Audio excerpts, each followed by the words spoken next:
Hi! Welcome to Richard Gabili YouTube channel, and for today's tutorial, I will be teaching you on how to change zoom region on iPhone X. But first, kindly subscribe to this channel and don't forget to hit the subscribe button and the bell to notify you for the new updates. And let's start! Using your iPhone X, from your home screen first, go to Settings.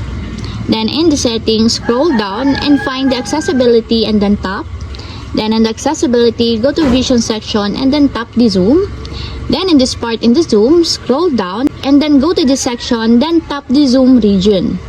Then in this part in the zoom region, if you want to change it to window zoom, just tap the window zoom until there's a check mark on the side.